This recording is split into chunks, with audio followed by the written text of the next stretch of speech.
welcome back to Let's Play Ace Combat X. Thank you, I feel very welcomed. Indeed. So, basically the audience is finally getting what it wants. We got CJacobs back with us. Yay! It's me! I'm ready to watch more planes explode, as usual! Yep. I've learned a lot about Norse mythology from this Let's Play. Indeed, because we are going to be going and taking on the big giant super weapon, the Gleipnir. Yeah, that still doesn't sound like a word to my eardrums. It does not, but then again, a lot of Norse words don't sound like words, so... That's very true. Yep. Are we gonna play as a tank? A flying tank? I'll now go over the details of our mission to retake Santa Elva, a city vital to the enemy's transportation network. If we succeed in retaking the city, our capital Griswold will be within reach. It seems that the damage the Gleipnir bore from our attack over Terminus Island is now being repaired here in Santa Elva. The previous battle was proof enough of the ability of individual fighters to effectively strike at the Gleipnir, so all ground forces that run the risk of becoming a target will hold their position here. Enemy ground forces are most likely prepared for any kind of assault, but with the Gleipnir unable to fly, now is the time to strike. Even the Gleipnir wouldn't risk killing their own troops stationed at the base by firing the short-range cannon. It looks like there's no escape for them this time, sir. So, basically, yeah, this is the good timeline run of this mission where, because we already fought the Gleipnir once at Terminus Island, it has lost its ability to launch the shockwave burst missiles, and it's lost its cloaking device technology. So it's been nerfed to hell already, so this will hopefully be a fairly short mission. We'll see. More of a mercy killing than anything. I mean, what is a plane without ballistic missiles? I don't even know what the Gleipnir is. At this point, the Let's Play is too early for me to have seen it, so... It has a brief cameo in Mission 1. Oh, okay. But, well, you only just posted it by the time we're recording this, so I'm gonna date this episode. Yep. Are you crazy? Repairs aren't finished. So yeah, don't worry. We'll be getting a big face full of what the Gleipnir is coming up in the next couple of minutes. Hell yeah! I'm excited for a face full of Gleipnir. It sounds like a Danish ice cream. Oh, I love Gleipnir.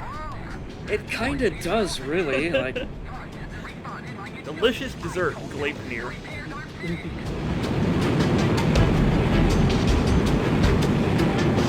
So what's like? So what made them decide to put out a game on the PSP? Was it just like, hey, there's a PSP, let's put out an Ace Combat game on it because we have to. It's a PlayStation game. Honestly, I think that's pretty much the rationale for it. That was like a lot of PSP games, really, is like, it's the middle of a series. Let's put out a game on PSP, because now there's a portable PlayStation. Ratchet Yep. and Clank is another one that had like just, it's a Ratchet and Clank game on PSP. Fuck it. Why not? It's still good. Yep. Although, the only one that kind of breaks that pattern is Guerrilla Games with Killzone Liberation, where it's like, okay, let's put out a game on the PSP and make it vital to the actual continuity of the franchise. You know, it's been so many years and I still don't understand the continuity of Killzone. I will never understand the Killzone. I've been part of like 4 whole LPs of it, or 5 whole LPs of it, and I still don't understand the continuity of Killzone. How does Killzone tie into Ace Combat? It doesn't. Oh, well that's a shame, actually. But yeah, basically, you were kind of correct in like just your general brief assessment of like Ace Combat X on the PSP, where, oh, here's our named Ace for this mission, and I've lost track of what you have to do to get it to spawn, so... It's just dead. It's just, fine. Bye, yeah, Frost. Just Acepedia exists, go look it up there, but anyways, like, kind of like you were saying, pretty much the whole existence of Ace Combat X, like as I kind of say in the OP for the thread, is just it should actually be called Ace Combat Asterix. Because it's like, yeah, okay, here's an Ace Combat game on the PSP. Like, it's set so far away from the rest of where the series takes place, like, temporally and geographically, that it doesn't actually have any real connections to anything. Like, sure, like, the same, like, you know, planes and, like, super planes and whatnot exist, and, like, Osea gets a very brief shout-out in it, but, like, it's pretty much like, yeah, no, like, this one is, like, almost frictionless in terms of its, continuity with the rest of the series. I gotcha. It is Ace Combat Another Story, as they would call it, like a Japanese visual novel title. Kind of, yeah, like, because, you know, like, it is canon, like, again, canon with a giant asterisk, like, almost the same way that, like, Electrosphere is maybe possibly canon. I see. So, like, you're well within your rights to, like, ignore it if you want to, but, yeah, you can include it in the regular, like, numbered canon of Ace Combat if you want, because it doesn't contradict anything, really. I would never disregard a game in the Ace Combat series. I love these games. I've never played a single one of them, but man, that new one has, like, better graphics than real life. Oh, is this fucking thing the Gleipnir? Are we blowing it up? Yes, this is the Gleipnir, yep. Blow up the Gleipnir! We're getting to it, hang on. Yeah! It does look very dangerous. Props to the designers of this plane. It does look like a boss fight plane. So what does it do? Does it just fly through the area, and then if it escapes, you lose? No, it just flies through the area, just on, like, kind of like a semi-random pattern, and if time runs out, you lose. Oh, but, I see. Like I said, because we fought it in a previous mission and, like, took away all of its goodies, it can't really do shit right now, so this is actually kind of the boring run of this mission. Well, I'm glad you brought me along for it. Well, hang on, because 7B is coming, and that one is going to get a lot more animated. Good. It's pretty cool. I like that system where, like, you can, like, make tactical decisions that make your life easier or harder if you're a badass. That's pretty neat. It's a cool system. It is, actually. Like, there's, like, a whole bunch of combinations for, like, routes that you can take and the effects it has on, like, the gameplay, because, like, you can just, like, pretty much just, like, all you gotta do is, like, I think, like, 2 missions, and then you can, like, skip over the rest of part 1 and just go right to Santa Elva and face the Gleipnir, but if you do that, basically, like, if you fight it at full power, plus, like, you don't have any allies to back you up, and, like, you've got, like, limited fuel, too, yeah, if you fight it. If you do that, fuck you.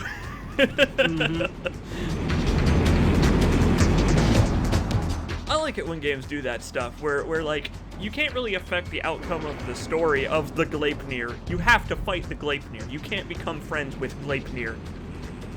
No, unfortunately, there is no pacifist route for the game. Be a real short game.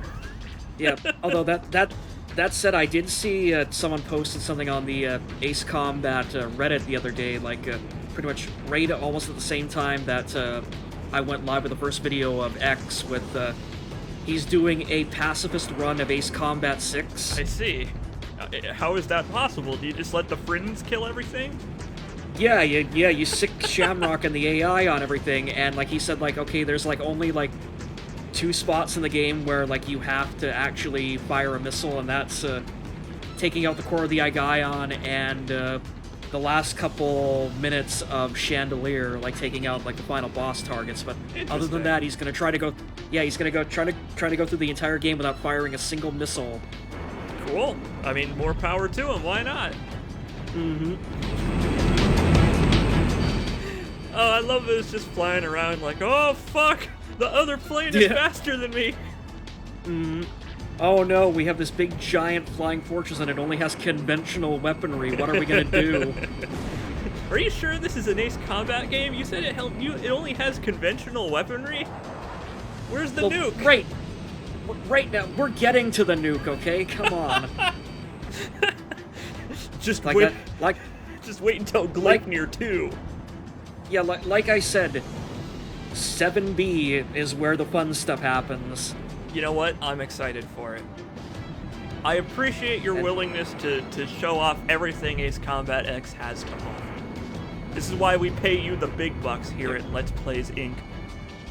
Exactly. Although, within reason, because like I said, like, there's like an additional like 5 different Oh yeah. like parameters that you could possibly go through with this mission to like. I'm sure there's a lot of permutation. Oh! Yeah! Yep. If we can use it against them. So, basically, oh, watch this shit. Okay, come on. I know I got it. Like, I wanted to get this on camera. Come on. So, the Gleipnir has a big giant fuck-off cannon, like energy weapon, on the bottom of its belly here. Mm-hmm. So, in order to fire it, come on, baby. Uh-huh.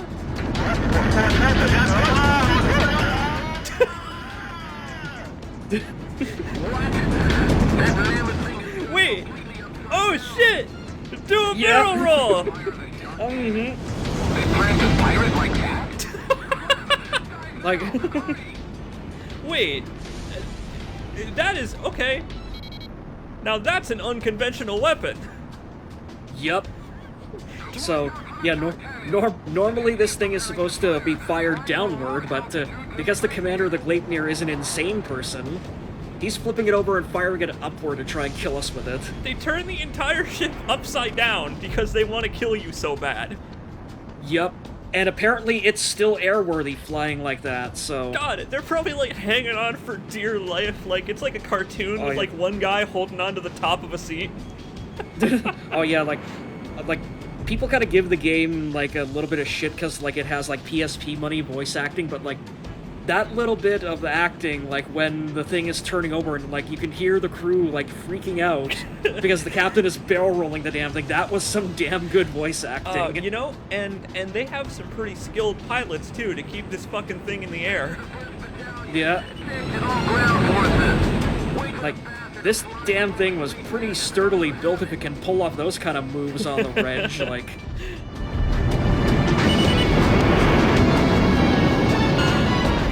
Oh!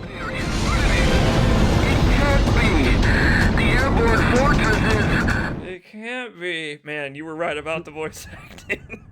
Mm-hmm. The shock cannon has been destroyed! Engine 1, Engine 2, Engine 3! All engines are down! We can't maintain altitude! Did we do it? Did we stop the Gleipnir? I told them the Gleipnir wasn't ready for action! Damn base command! So, this is the end then. The Gleipnir. All of our dreams for retribution. Fucking hates me.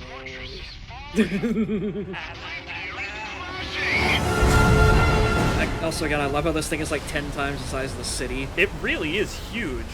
You know, I was about to say, oh, thank God, they're pulling a Sully and landing it in the river, but no, they landed it in the river on top of the city and in the surrounding area, and then it blew up.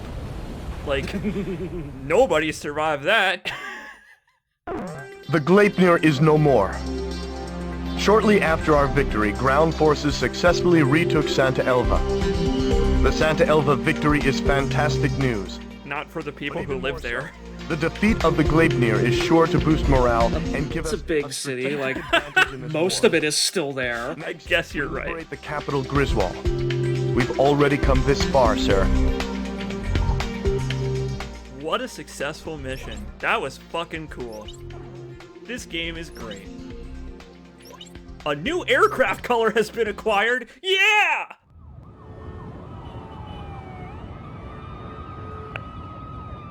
Unthinkable! The chatter of the nightly parties fell into silence. In place of the sumptuous banquet, weapons to protect the capital were rolled in. Griswold is in turmoil over the shocking news, but who would have thought that underneath the chaos lay an even greater story? Aurelia's exploitation of Laysath was all a ruse. In fact, Aurelia had been Laysath's largest benefactor in aid. The truth remained hidden from the public, while any aid meant for food was spent on arms. Why did this happen? Why was a lavish party held to boast the performance of their newest weapon? The trail of money surrounding Diego Navarro would lead me to the answer. Diego Navarro is not only Lesath's commanding officer, but also controls their arms industry. He has used continued conflict as a means to amass an enormous fortune. This war was conceived as a replacement for the Civil War to further increase arms sales. I can't help but wonder how much of this truth the soldiers risking their lives for Lesath really know. The classified documents contained much more than just information on the airborne fortress. The transfer of financial revenue and commodities were also recorded in great detail. What does all of this have to do with Lesath's commanding officer Diego Navarro? Even after all that's happened, why does he still seem so naturally at ease? I've unwittingly found myself fearing for the safety of the Southern Cross.